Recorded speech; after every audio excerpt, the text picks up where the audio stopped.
All right, let's talk about making those huge, scary life decisions. Today, we're going to unpack a brilliantly simple system for doing just that from Japanese author Yagi Jinpei. So if you've ever felt completely and totally stuck, just wondering what's next, well, this one's for you. So, does this feel familiar at all?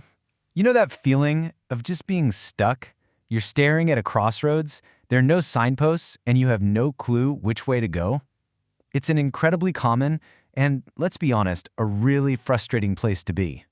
And that confusion, it usually sounds a little something like this. On one hand, you might feel like, I just don't have a real passion. But on the other hand, it could be the complete opposite. I have way too many interests, how could I ever choose just one? Or maybe you know exactly what you're good at, but you just can't see a path to making a living from it. These are the exact knots we're going to try to untangle. And this brings us right to the heart of the problem.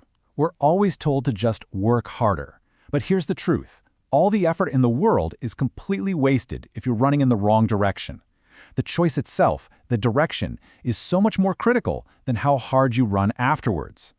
And Jinpei says it perfectly. The huge differences we see between people in things like wealth, it's not because one person is 100 times smarter, no way. It's because they made the right choice and then poured every ounce of their energy in that specific direction. It's all about alignment, not just raw effort. So before we can find our own right path, we have to clear away some of the fog. There are 5 really common myths that are actually leading us in the wrong direction and keeping us stuck. Let's break them down. All right, let's get into the first big myth that holds so many people back. And that's this idea that you have to find one single job for your entire life. I mean, come on, that's an idea from a totally different era. In a world that's changing this fast, the reality is you're going to be constantly facing new choices and making pivots throughout your whole career. Okay, next up. This one is a super common and frankly misleading expectation. It's this myth that finding your calling is going to be some dramatic, love-at-first-sight moment. We're all waiting for that lightning bolt of inspiration, right? But finding your path is almost never a sudden revelation. It's a much more gradual process of understanding and just seeing what fits. Now for another piece of bad advice that, sounds pretty good on the surface. And that's the myth that your choice has to be some grand, world-changing thing. We all feel this pressure to help society, but the source material is really clear about this. A path has to be meaningful to you first. If it doesn't resonate with you personally, it doesn't really matter what its value is to anyone else. Let's tackle a myth that can feel really personal and, honestly, paralyzing. This is that sinking feeling of, I have no options. But here's the thing. The real problem is usually the complete opposite. It's choice paralysis. Sometimes you have so many potential paths that it's just overwhelming and you end up frozen, choosing nothing at all. And the last myth we need to bust. Well, it's all about the money. It's this idea that your life's work has to be a high-paying job right out of the gate. But it is so important to separate 2 questions here. Question 1, what do I want to do? Question 2, can this become a job? You have to figure out what drives you first. Only then can you start thinking about how to make it profitable. Okay, so with those myths out of the way, where do we actually find the answer? The key isn't to look outward, searching for some perfect job title. No, it's to look inward, through a structured process of really understanding yourself.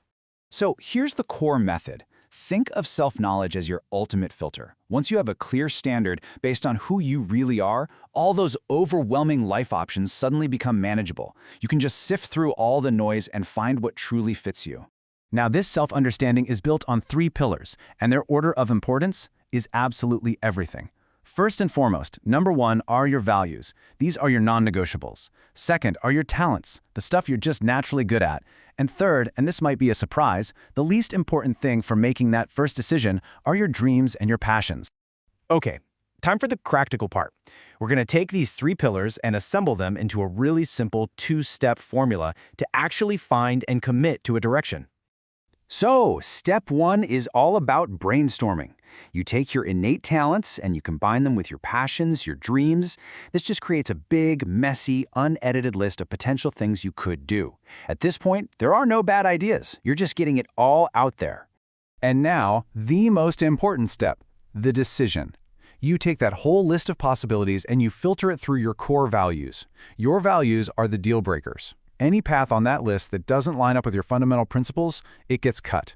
What's left at the end is your authentic choice. But here's the final and maybe most critical insight. This whole thing isn't about finding one single final answer that's going to last you forever. Because, life just doesn't work that way. I want you to think of this framework not as a map to a final destination, but as a compass.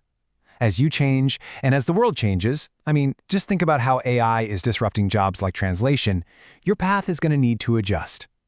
This method is a tool, a compass, that you can use over and over again to reorient yourself and just make the next right choice. Ultimately, this whole process is about creating a user manual for yourself. It defines what you're good at, what you really care about, and the principles you live by.